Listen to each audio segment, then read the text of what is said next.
मेरे प्यारे स्टूडेंट का बहुत ज़्यादा कमेंट आ रहा था कि प्लीज़ सर मैथमेटिक्स बेसिक और स्टैंडर्ड दोनों के लिए बूस्टर डोज लेकर के आइए और क्लास 9th वाले बच्चों के लिए। देखो यार, एक चीज़ मैं तुम्हें क्लियर बता देता हूँ। क्लास 10th का क्या हुआ था, कल था मैथ का पेपर और केवल मैथ का एक ही पेपर बना था, चाहे वो बच्चा बेसिक से हो या फिर स्टैंडर्ड से हो, एक ही पेपर दे रहे हैं सब जगह, सारे मध्य प्रदेश के स्कूल में। एंड क्लास 9th का भी यही सीन है। क्लास 9th का भी एक ही पेपर बना रहे हैं, वो चाहे फिर बेसिक हो या फिर स्टैंडर्ड हो। मेरे कहने का मतलब ये है कि आपके लिए एक पेपर आएगा, चाहे आप बेसिक या स्टैंडर्ड में से किसी का भी सिलेक्शन क्यों ना किए हो। और एक पेपर जो आ रहा है बहुत ही सरल आ रहा है, बहुत ही लो लेवल का है, कोई बहुत हाई लेवल का नहीं है। ऐसा नहीं कि तुमसे बनेगा नहीं, यू कैन डू इट, तुम आसानी से उसे उड़ा पाओगे और सारे के सारे क्वेश्चन तुम्हारे बूस्टर डोज से ही तुम्हारे पेपर में देखने को मिलेगा। देखो अभी क्या हुआ था, क्लास 9th के सामाजिक विज्ञान का पेपर था एंड जैसे मैंने बूस्टर डोज अपलोड किया तो कुछ बच्चे हैं जो बूस्टर डोज को देख करके गए थे, जिनको पता है कि बूस्टर डोज क्या चीज है। लेकिन बहुत सारे बच्चे बूस्टर डोज देख करके नहीं गए, फिर आकर के कमेंट में लिख रहे हैं अरे बाप रे, ये तो सेम पेपर आ गया रे। कुछ लिख रहे हैं सर बड़ी गलती कर दी सर, पहले पढ़ के चले जाता। ये तुम्हारा दिन ना देखना पड़े तो प्लीज अभी से बूस्टर डोज के सारे क्वेश्चन को पढ़ लेना। बाकी जिसको भरोसा नहीं है इस वीडियो को सेव करके रख लो, जब इस एग्जाम में पेपर दे के आ जाओ मिला लेना, सब क्वेश्चन पेपर का यहीं से आएगा। चलो हम शुरू करते हैं भाई फटाफट बिना टाइम वेस्ट किए। पहला नंबर कहता है कि 3 दर्जन कॉपी का मूल्य अगर 1440 रुपए है तो एक कॉपी का मूल्य कितना होगा। नेक्स्ट कहता है कि कुछ संख्या देगा, इसे सॉल्व करना है, जोड़ना घटाना है और जितना आएगा बॉक्स में लिखना है। नेक्स्ट कहता है 3/4 भाग को छायांकित करो, इस डिजाइन में 3/4 भाग को भरना है। नेक्स्ट कह रहा है कि संख्या 5 के प्रथम 4 गुणज बताओ। 5 के प्रथम 4 गुणज मतलब 5 का पहाड़ा पढ़ना है 4 बार। 5 एक 5, 5 दूनी 10, 5 तीन 15, 5 चौको 20, ये लिख देना है। नेक्स्ट कहता है बड़ी से छोटी में जमाओ। ये संख्या जो है ये रीअरेंज मतलब ये क्रम से नहीं है, इसे तुम्हें क्रम से जमाना है। पहले सबसे बड़ी लिखना है, फिर उससे छोटी, छोटी छोटी, फिर सबसे छोटी, इस प्रकार से बड़ी छोटी में जमाना है। नेक्स्ट कह रहा है कि 4 पेन की कीमत अगर 20 रुपए है तो 15 पेन की कीमत कितनी होगी, ये चीज तुम्हें जमाना है। नेक्स्ट कहता है कि शर्ट की कीमत अगर 400 रुपए है और पैंट कीमत 650 रुपए है तो बताइए शर्ट और पैंट की कुल कीमत कितनी होगी, ये चीज जमाना है आपको। नेक्स्ट कह रहा है आपका 6वां नंबर कि यदि x का मान दिया गया है 1 तो यहां पर x+4 क्या होगा, मतलब x के स्थान पर 1 का वैल्यू पुट करना है और सॉल्व करना है, ये एग्जाम में देखने को मिलेगा। 7वां नंबर कहता है कि यदि मीरा की वर्तमान आयु 22 वर्ष है और आज से 5 वर्ष बाद उसकी आयु के लिए कोई व्यंजक लिखो कि 5 साल बाद उसका आयु कितना हो जाएगा। नेक्स्ट कहता है कि एक संख्या दिया गया है इतना में 2, 5, 7 के स्थानीय मान बताना है। ठीक है, अच्छा सुनो, अगर इसका पीडीएफ डाउनलोड करना है तो लिंक डिस्क्रिप्शन बॉक्स में है। ठीक है, पीडीएफ आसानी डाउनलोड कर सकते हो और अगर इसका सोल्यूशन चाहिए तो कमेंट कर देना, मेरे पास समय है, मैं सोल्यूशन बना दूंगा, और नहीं चाहिए तो फिर कोई दिक्कत ही नहीं। आगे बढ़ते 9वां नंबर कहता है कि यदि आयत की लंबाई 32 है और चौड़ाई 18 है तो इसका परिमाप क्या होगा।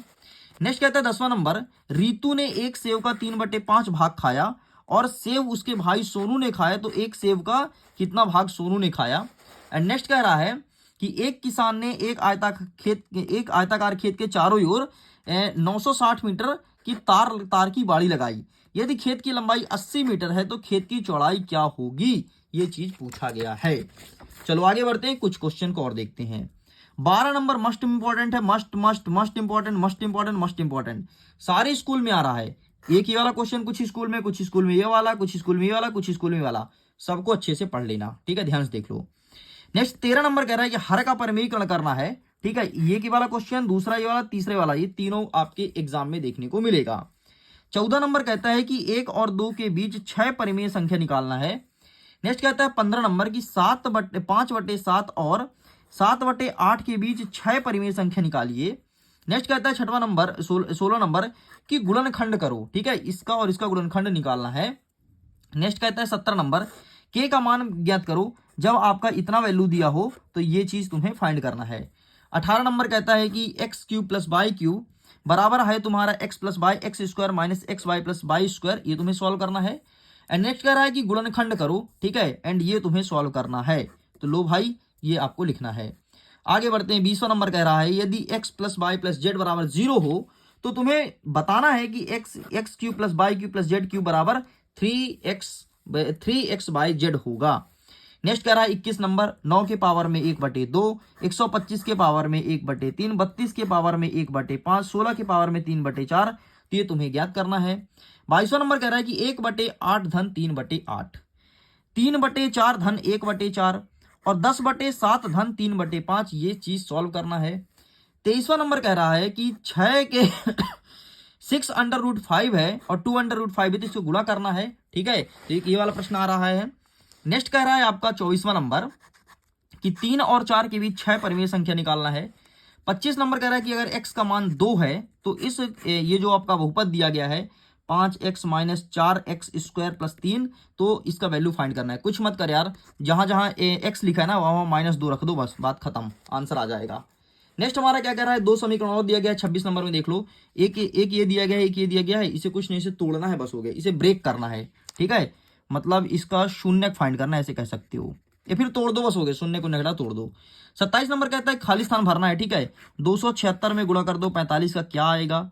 एंड नेक्स्ट कहता है कि 3 में गुणा कर दो 5 का, तो 5 3 15 आएगा, और 6 में गुणा कर दो 2 का, एक सेकंड भाई भाग क्यों रहा है 6 में गुणा कर दो 2 का, 6 दूनी 12 आएगा। ठीक, तो यहाँ पर जो आए तो यहाँ पे लिखना है, एंड इसके बाद एक और खाली स्थान रहेगा, तो यहाँ पे इसका गुणा करने के बाद लिखना है। नेक्स्ट कहता है 28वां नंबर की संख्या दिया गया है 3/5 और दिया है 5/6, इसका गुणा करना है। ठीक है, ये दोनों संख्या को गुणा करना है।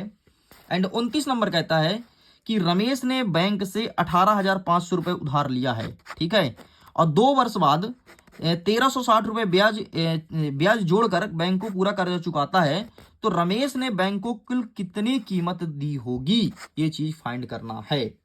लो, पूरा का पूरा बूस्टर डोज होता है कंप्लीट, जल्दी कंप्लीट कर दिया हूं। यही आएगा चाहे तुम्हारा बेसिक हो या फिर चाहे तुम्हारा स्टैंडर्ड, कुछ भी हो, इसके बाहर से एक भी क्वेश्चन नहीं आएगा, इस चीज की मैं गारंटी देता हूं। बस आपको यही क्वेश्चन अच्छे से पढ़ के जाना है और यही सब आपके एग्जाम में देखने को मिलेगा। तो वीडियो पसंद आए तो वीडियो को लाइक जरूर कीजिएगा, अपने मित्रों तक शेयर कीजिएगा, पहली बार चैनल को सब्सक्राइब करना। हम जल्द ही मिलेंगे नेक्स्ट वीडियो में। Thanks for watching. खुश रहिए, पढ़ते रहिए, मुस्कुराते रहिए।